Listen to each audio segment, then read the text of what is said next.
L'Assemblée va maintenant entendre une déclaration de Son Excellence Benjamin Netanyahou, Premier ministre, ministre des Affaires étrangères, ministre de la Santé et ministre des Communications de l'État d'Israël. Je demande au protocole de bien vouloir accompagner Son Excellence.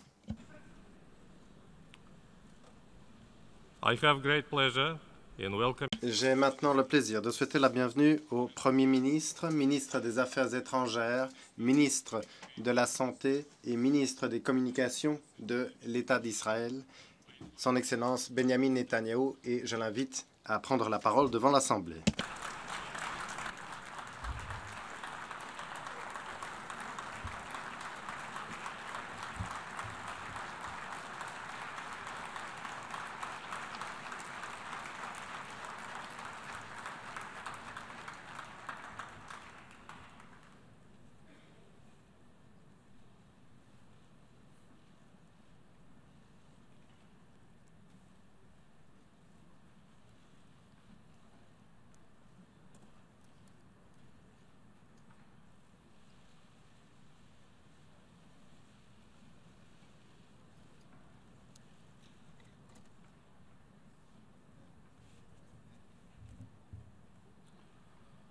Ladies and gentlemen, Mesdames et messieurs, je vous salue de la part de Jérusalem, une ville dans laquelle le peuple juif, ses espoirs, ses prières pour la paix et pour toute l'humanité ont eu un écho au travers du temps. Il y a 31 ans, en tant qu'ambassadeur d'Israël aux Nations Unies, j'ai pris la parole pour la première fois à cette tribune. Ce jour-là, je me suis exprimé contre une résolution présentée par l'Iran pour chasser Israël des Nations Unies.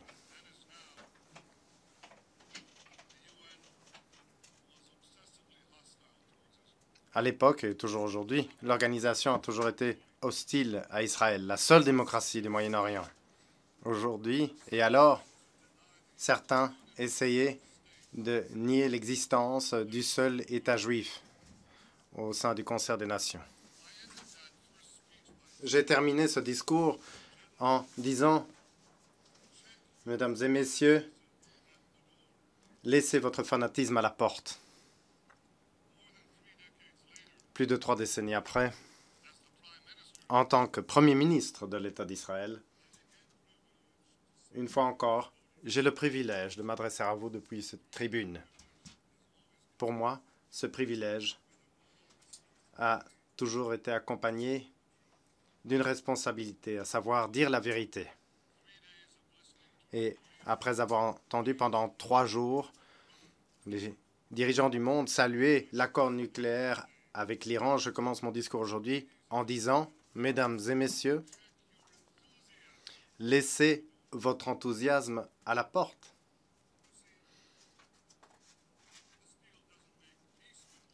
Cet accord ne rend pas la paix plus plausible en permettant à l'Iran d'avoir des milliards de dollars de revenus. Cela sape la paix.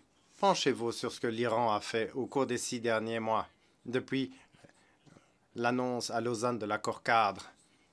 L'Iran a augmenté ses livraisons d'armes à la Syrie. Elle a envoyé des milliers de gardes révolutionnaires en Syrie. L'Iran a envoyé des milliers de combattants chiites, pakistanais et afghans en Syrie.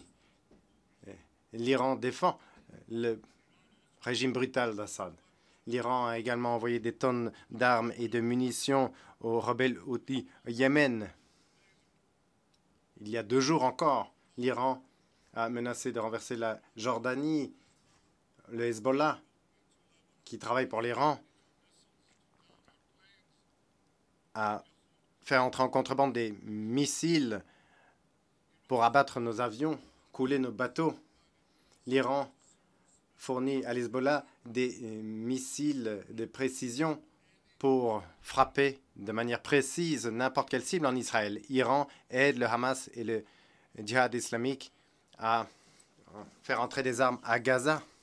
L'Iran a également dit clairement qu'il voudrait défendre deux fronts de la terreur contre Israël en Cisjordanie et dans les plateaux du Golan, où il y a eu des tirs de roquettes récemment contre le nord d'Israël.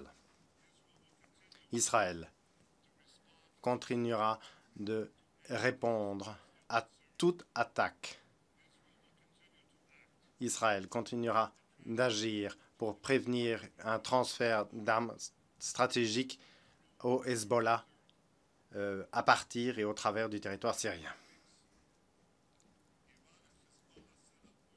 L'Iran et Hezbollah sèment la terreur dans les villes du monde. Il y a des cellules, 3 cellules de ce type ont été découvertes au Koweït, en Jordanie et à Chypre.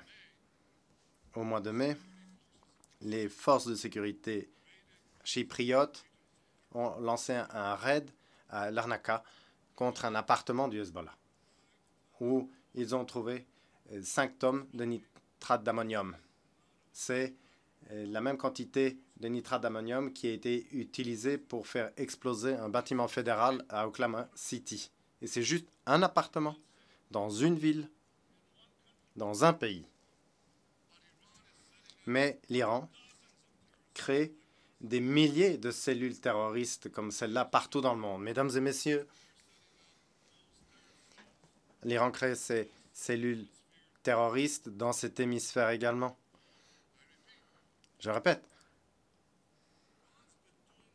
l'Iran a fait tout cela, tout ce que je viens de décrire, au cours des 6 derniers mois, lorsque l'Iran essayait de convaincre le monde de lever les sanctions. Imaginez ce que l'Iran fera après que ces sanctions ont été levées. Une fois que l'Iran sera tout à fait libéré, l'Iran se ruera sur davantage de proies. Après l'accord nucléaire, l'Iran a commencé à dépenser des milliards de dollars sur des armes, pour des armes, des satellites. Vous pensez que c'est pour la paix? Vous pensez que des centaines de milliards de dollars en termes de contrats, après la levée des sanctions, vont faire de ce tigre féroce un simple matou? Bien, si vous pensez cela, vous devriez peut-être y réfléchir davantage. En 2013, le président Rouhani a entamé ce qu'on a appelé son offensive de charme ici aux Nations Unies. Et 2 ans après, l'Iran exécute davantage de prisonniers politiques, escalade ses agressions régionales et élargit rapidement son réseau de terreur. Les actions parlent plus que les discours, mais dans le cas de l'Iran, apparemment, les discours sont aussi importants que les actions. Écoutez simplement le vice-commandant de la garde révolutionnaire iranienne. Voilà ce qu'il a dit au mois de février. Je le cite. La révolution islamique ne se limite pas aux frontières géographiques. Il a déclaré que l'Afghanistan, l'Irak, le Liban, la Syrie, la Palestine et le Yémen faisaient partie des pays qui, je cite, ont été conquis ou étaient conquis par la République islamique d'Iran. Fin de citation. Conquis. Et pour ceux d'entre vous qui pensent que l'accord de Vienne va déboucher sur une modification de la politique de l'Iran, écoutez ce qu'a dit l'ayatollah Khamenei, leader suprême de l'Iran, quelques jours après l'accord de Vienne. Et je le cite. Nos politiques vis-à-vis du gouvernement arrogant des États-Unis ne changera pas. Les États-Unis continueront d'être l'ennemi de l'Iran. en donnant davantage d'argent aux moulins, on va alimenter la répression au sein de l'Iran. Ça va déboucher sur davantage d'agressions à l'extérieur des frontières iraniennes. En tant que chef d'un pays qui se défend chaque jour contre l'augmentation des agressions de l'Iran, je voudrais croire que cet accord va empêcher l'Iran d'obtenir l'arme nucléaire, mais je ne peux pas y croire parce que ce n'est pas le cas. Cet accord impose des limites au programme nucléaire de l'Iran, à juste titre, parce que la communauté internationale a reconnu que l'Iran était un pays dangereux. Mais voilà quelle est l'astuce dans le cadre de cet accord. Si l'Iran ne change pas de comportement, en fait, si l'Iran s'avère plus dangereux encore au cours des prochaines années, les limites les plus importantes seront encore levées automatiquement après 10 ans et après 15 ans. Nous aurons donc un régime islamique terroriste qui aurait besoin simplement de quelques semaines pour se doter d'un arsenal d'ogives nucléaires. Cela n'a pas de sens. Si l'Iran veut être traité comme un pays normal, que l'Iran agisse comme un pays normal. Cet accord va traiter l'Iran comme un pays normal, même s'il s'agit d'une théocratie qui conquiert ses voisins, qui utilise le terrorisme partout dans le monde et qui souhaite la mort d'Israël et la mort de l'Amérique. Est-ce que quelqu'un ici pense vraiment que envoyer des fonds et des armes vers une telle théocratie va limiter son appétit pour la violence? Est-ce que vous pensez vraiment que l'Iran, cette théocratie, va changer sa méthode de travail? Voilà, une règle que j'ai appris au cours de ma vie, et je suis sûr que c'est également votre cas. Lorsque l'on récompense un mauvais comportement, cela ne fait qu'empirer.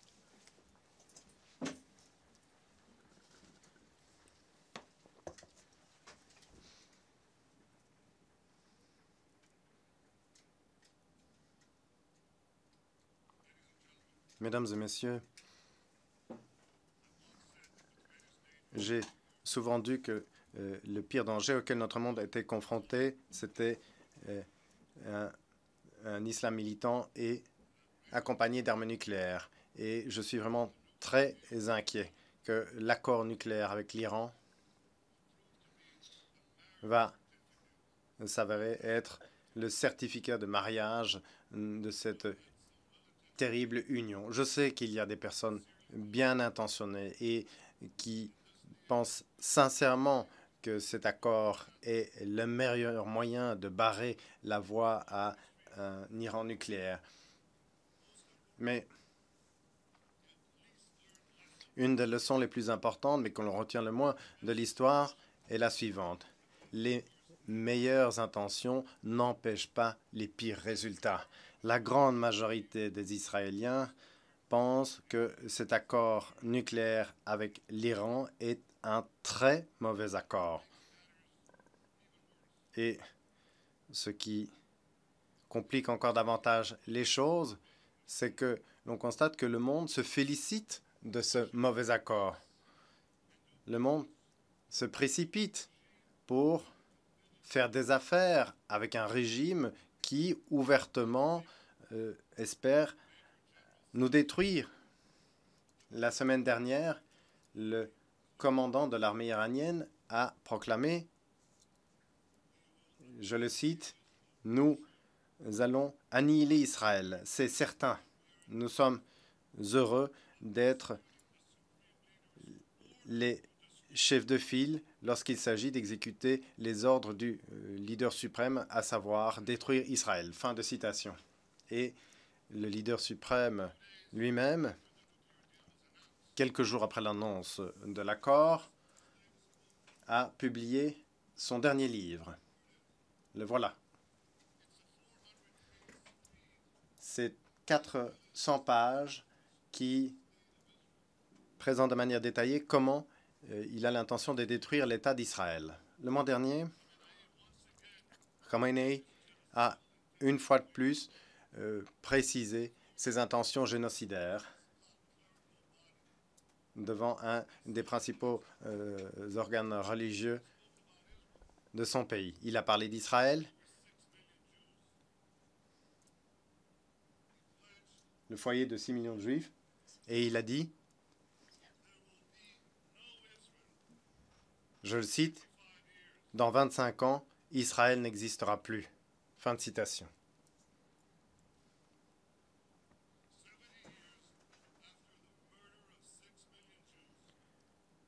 70 ans après le meurtre de 6 millions de Juifs, les dirigeants de l'Iran promettent de détruire mon pays, promettent d'assassiner ma population.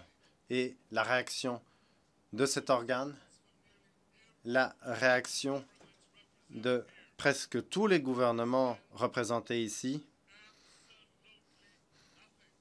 ça a été absolument rien. Le silence complet. Un silence assourdissant.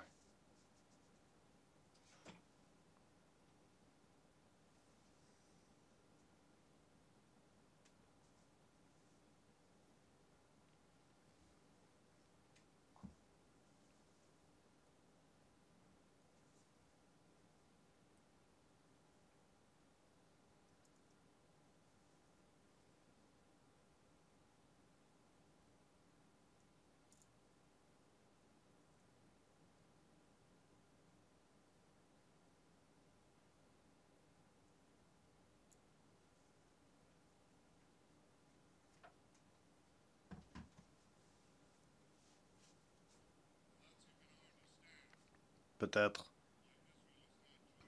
pouvez-vous comprendre pourquoi Israël ne s'associe pas à cette liesse. Si l'Iran promettait de détruire votre pays, peut-être que vous seriez un peu moins enthousiaste. Si certains qui travaillent pour l'Iran tiraient des roquettes, des centaines de roquettes sur votre pays, vous seriez peut-être moins enthousiaste. Si cet accord débouchait sur une course aux armements dans votre région, vous seriez peut-être plus réticent.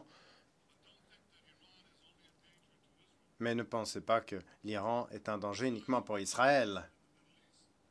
Au-delà des agressions de l'Iran dans le Moyen-Orient, l'Iran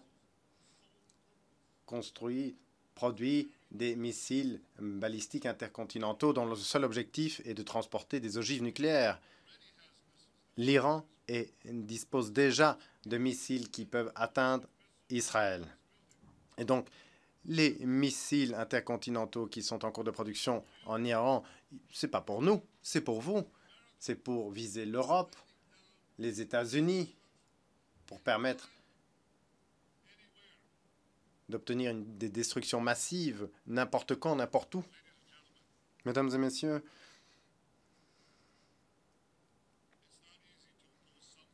il n'est pas facile de s'opposer à quelque chose qui est salué par les plus grandes puissances du monde. Croyez-moi, ce serait bien plus simple de rester silencieux.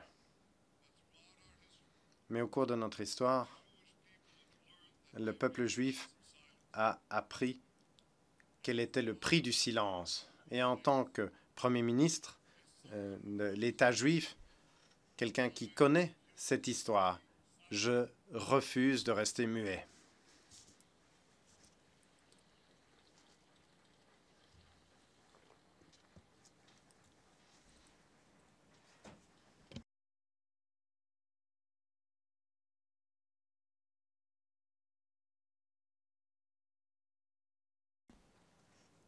Permettez-moi de le répéter, le jour où le peuple juif restera passif face à ses ennemis génocidaires, eh bien, ces jours appartiennent au passé.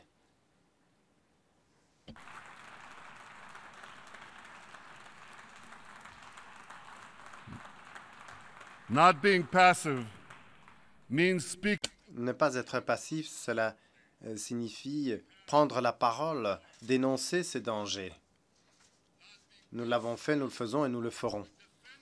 Cela signifie également nous défendre contre ces dangers. Nous nous sommes défendus, nous nous défendons encore et nous nous défendrons à l'avenir.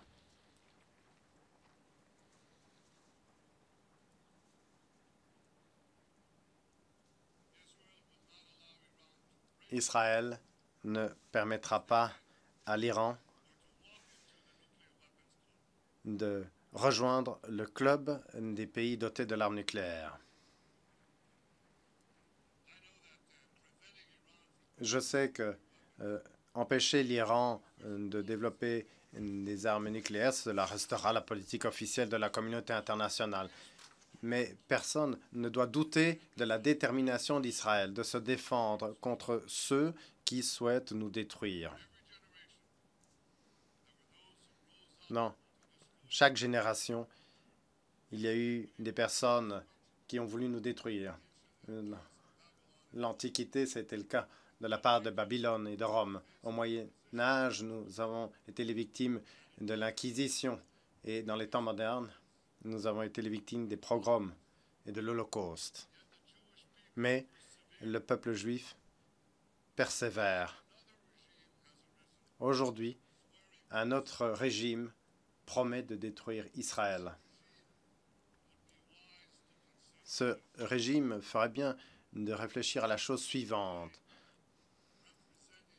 Je suis ici aujourd'hui pour représenter Israël, un pays qui a 67 ans, mais qui représente un peuple de 4000 ans. Les empires de Babylone et de Rome ne sont pas représentés au sein du concert des nations, ni le Reich. Ces empires que l'on pensait invincibles à une certaine époque ont disparu depuis bien longtemps, mais Israël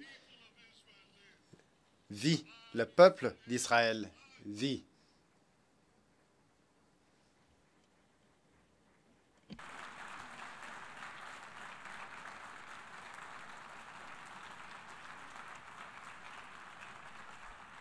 The rebirth of Israel La renaissance d'Israël est le témoignage de l'esprit indomptable de mon peuple.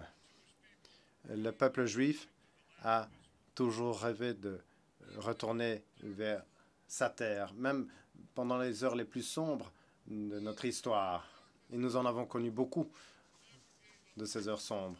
Nous n'avons jamais perdu l'espoir. Nous avons toujours voulu reconstruire notre capitale, Jérusalem. La création d'Israël a été la concrétisation de ce rêve. Cela nous a permis de vivre en tant que peuple libre dans notre foyer ancestral. Cela nous a permis d'accueillir des Juifs des 4 coins du monde qui sont venus se réfugier des persécutions d'Europe, du Yémen, d'Irak, du Maroc, d'Éthiopie, de l'Union soviétique et de 100 autres pays.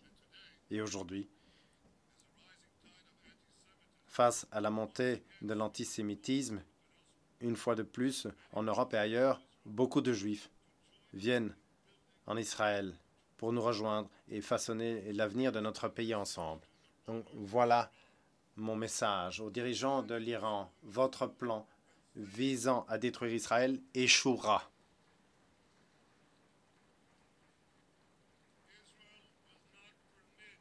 Israël ne permettra à aucune force sur cette planète de menacer son avenir. Et voici mon message à tous les pays représentés ici. Quelles que soient les résolutions que vous adoptiez dans ce bâtiment, quelles que soient les décisions que vous prendrez dans vos capitales, Israël fera tout ce que Israël doit faire pour se défendre et pour défendre sa population.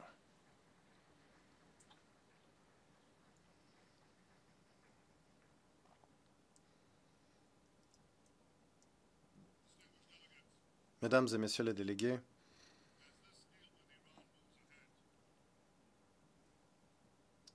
si cet accord avec l'Iran se poursuit. J'espère que vous le mettrez en œuvre, comment dire, avec un peu plus de rigueur que celle utilisée dans le cadre des 6 résolutions du Conseil de sécurité qui ont constamment été violées par l'Iran et qui sont maintenant tout simplement ignorées. Assurez-vous que les inspecteurs puissent véritablement faire leur travail. Assurez-vous que les sanctions qui doivent être prises immédiatement en cas de problème le soient. Assurez-vous que toute violation de la part de l'Iran ne sera pas tout simplement balayée sous le tapis persan. Il y a une chose que je puis vous assurer. Nous veillerons.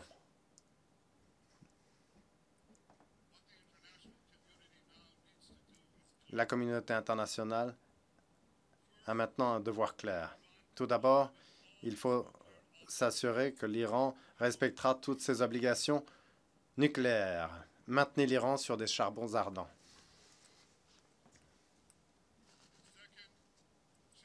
Deuxièmement, penchez-vous sur les agressions régionales de l'Iran, en commençant par les agressions contre Israël. Troisièmement, utilisez des sanctions et tous les outils qui sont à votre disposition pour détricoter le réseau terroriste de l'Iran. Mesdames et messieurs, Israël travaille avec nos partenaires pour la paix pour relever les défis sécuritaires que représentent l'Iran, Daesh et d'autres. Nous travaillons également avec d'autres États au Moyen-Orient, ainsi qu'avec des pays en Afrique, en Asie et au-delà. Beaucoup de pays dans notre région savent que tant l'Iran que Daesh sont nos ennemis communs. Et lorsque des ennemis luttent l'un contre l'autre, il ne faut pas en renforcer l'un face à l'autre.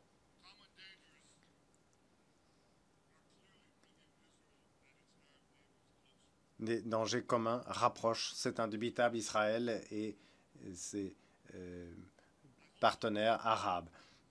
J'espère que nous serons en mesure de mettre sur pied des partenariats durables favorables à la sécurité, à la prospérité et à la paix. Mais en Israël, nous n'oublions jamais une chose. Nous n'oublions jamais que le partenaire le plus important d'Israël a toujours été et sera toujours les États-Unis d'Amérique.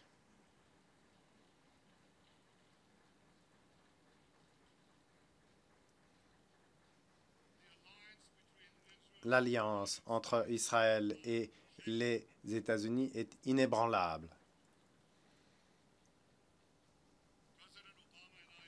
Le président Obama et moi avons convenu d'empêcher les terroristes qui travaillent pour l'Iran de s'armer ou empêcher l'Iran de déstabiliser des pays au Moyen-Orient. Israël apprécie beaucoup la volonté du président Obama de renforcer notre sécurité, d'aider Israël à préserver la qualité de ses forces armées et de nous aider à relever les défis énormes auxquels nous sommes confrontés. Israël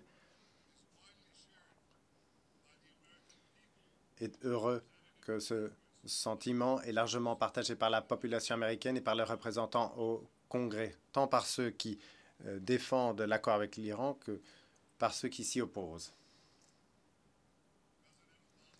Le président Obama et moi avons dit tous les deux que nous avions des divergences, des désaccords concernant l'accord iranien, mais nous sommes tout à fait d'accord sur la nécessité de travailler ensemble afin de garantir notre avenir.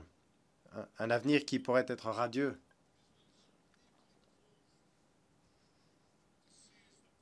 Et Israël est tout à fait prêt à saisir les promesses du XXIe siècle. Israël est un chef de file en matière de sciences, de technologie, en matière d'eau, d'agriculture, de médecine, de biotechnologie et dans beaucoup d'autres secteurs qui ont été révolutionnés par l'innovation israélienne.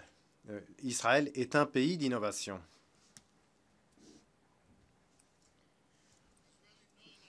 Les Israéliens ont un savoir-faire et il se trouve partout.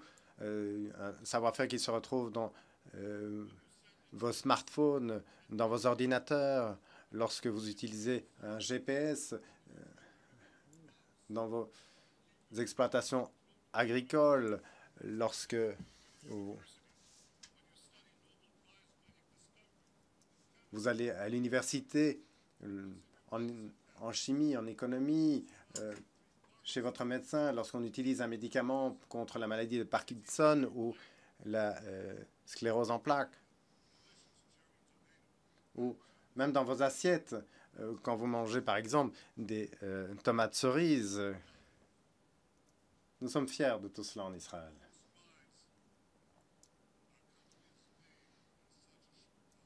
Nous avons fait d'immenses progrès en très peu de temps. Nous sommes très fiers du fait que notre petit pays apporte des contributions énormes à toute la planète. Mais les rêves de notre peuple, présentés par les prophètes de la Bible, ne seront réalisés que lorsque nous connaîtrons la paix. Les accords de paix avec l'Égypte et la Jordanie sont des pierres angulaires de notre stabilité. Israël s'engage à parvenir à la paix avec les Palestiniens également.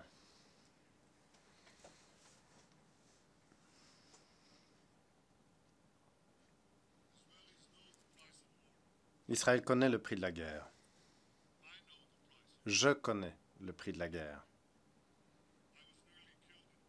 J'ai failli être tué sur le champ de bataille. J'ai perdu beaucoup d'amis. Yoni, mon frère, est décédé. Ceux qui connaissent le prix de la guerre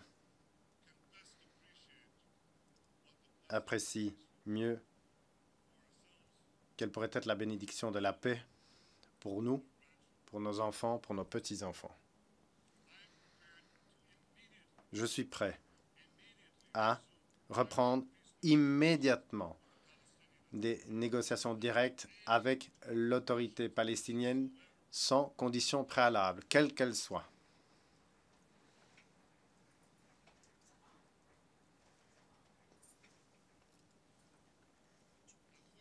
Malheureusement, le président Abbas a dit hier qu'il n'était pas prêt à faire cela.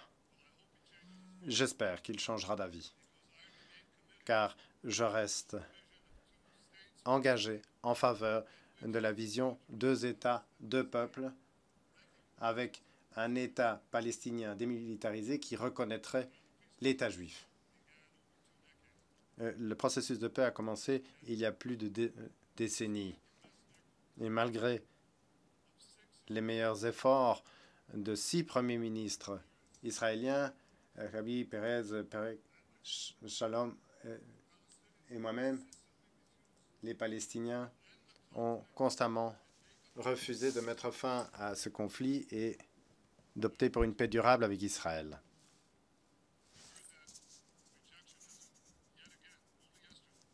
Et on a encore entendu ce rejet hier de la bouche du président Abbas. Comment peut-on faire la paix avec nos partenaires palestiniens qui refusent de venir à la table des négociations?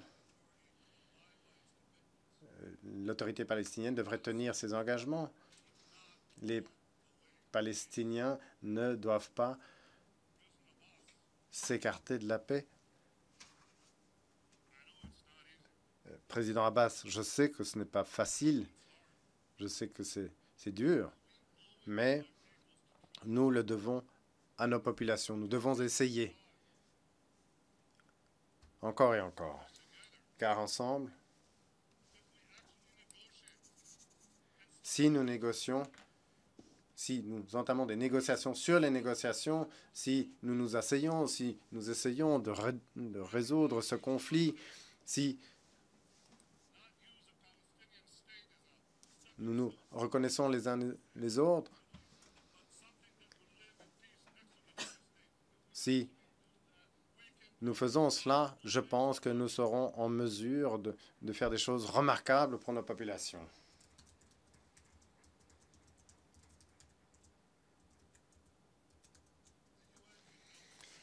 Les Nations unies peuvent œuvrer en faveur de la paix en soutenant des négociations directes et sans condition entre les parties.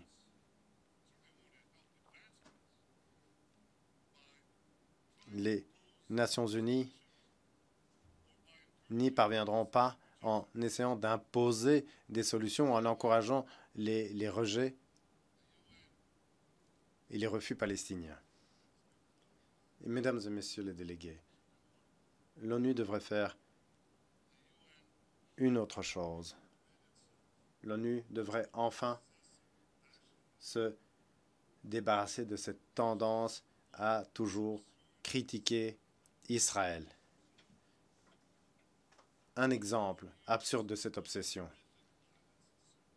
En 4 années, pendant 4 années de violences horrifiques et horribles en Syrie, plus d'1 million de personnes ont perdu la vie. C'est plus de 10 fois le nombre d'Israéliens et de Palestiniens combinés qui ont perdu la vie au cours d'un siècle de conflit. Eh bien, malgré cela, l'année dernière, cette Assemblée a adopté 20 résolutions contre Israël et seule une résolution concernant le carnage en Syrie. Ce n'est pas une injustice? Est-ce que ce n'est pas disproportionné? 20 résolutions et une seule concernant la Syrie. Très franchement, cela ne me surprend pas. Pour citer Yogi Berra, un grand joueur de baseball et un philosophe amateur, c'est du déjà vu, toujours et encore. Cela suffit. 31 ans après ma première apparition à cette tribune, je vous demande encore quand l'ONU va laisser ce fanatisme anti-israélien à l'extérieur de ce bâtiment, quand l'ONU va arrêter de présenter Israël comme une menace pour la paix et contribuera à la paix en Israël. Et la même question devrait être adressée aux dirigeants palestiniens. Quand commencerez-vous à travailler avec Israël pour faire progresser la paix, la réconciliation? Et quand arrêtez-vous d'inciter à la violence et à la haine? Président Abbas, arrêtez de répandre des mensonges concernant les intentions d'Israël, concernant le mont du Temple. Israël est tout à fait prêt à maintenir le status quo. Ce que vous devriez dénoncer, ce sont les actions des islamistes militants qui font entrer des explosifs dans la mosquée d'Alaska et qui essayent d'empêcher des juifs de visiter des sites sacrés. Telles sont les véritables menaces.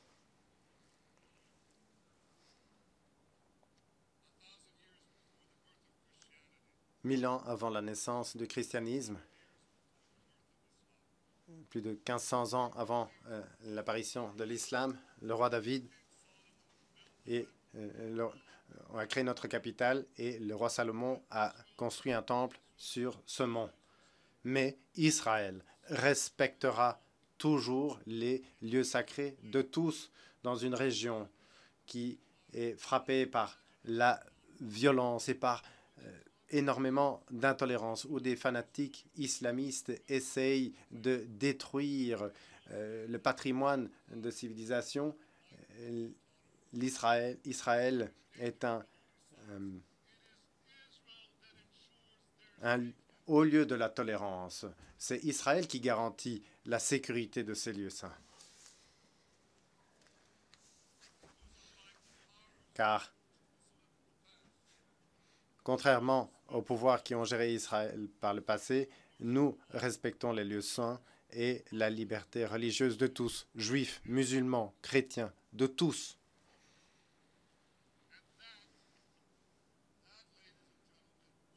Et cela, mesdames et messieurs, cela ne changera jamais parce que Israël sera toujours fidèle à ses valeurs. Et ces valeurs sont affichées chaque jour. Lorsque le Parlement israélien discute de chaque thématique en toute transparence, lorsque le président de la Cour suprême fait son travail, lorsque la communauté chrétienne est florissante en Israël alors qu'elle est décimée dans d'autres pays,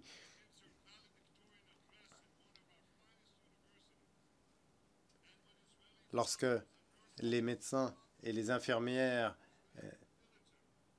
israéliens de l'armée israélienne soignent des milliers de blessés qui viennent de Syrie ou lorsqu'il y a des catastrophes naturelles comme en Haïti ou au Népal. Tel est le vrai visage d'Israël. Telles sont les véritables valeurs d'Israël. Et au Moyen-Orient, ces valeurs sont attaquées sauvagement par des islamistes militants qui forcent des millions de personnes à fuir.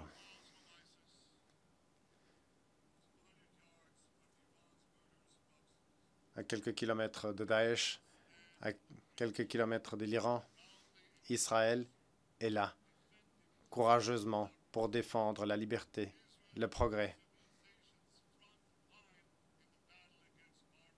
Israël est au front de cette bataille contre le barbarisme. Et donc, au lieu de continuer cette habitude de critiquer de manière insensée Israël, rejoignez Israël qui lutte contre le fanatisme. Rejoignez Israël alors que nous empêchons ce fanatisme d'atteindre vos pays.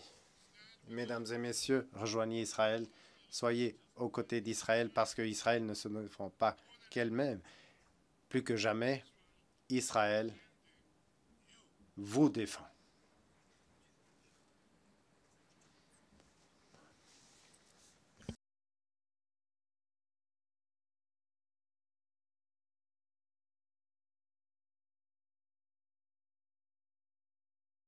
General Assembly, Au nom de l'Assemblée générale, I wish to thank Prime Minister of the State of Israel je remercie le Premier ministre de l'État d'Israël de la déclaration qu'il vient de faire et je prie le protocole de l'escorter.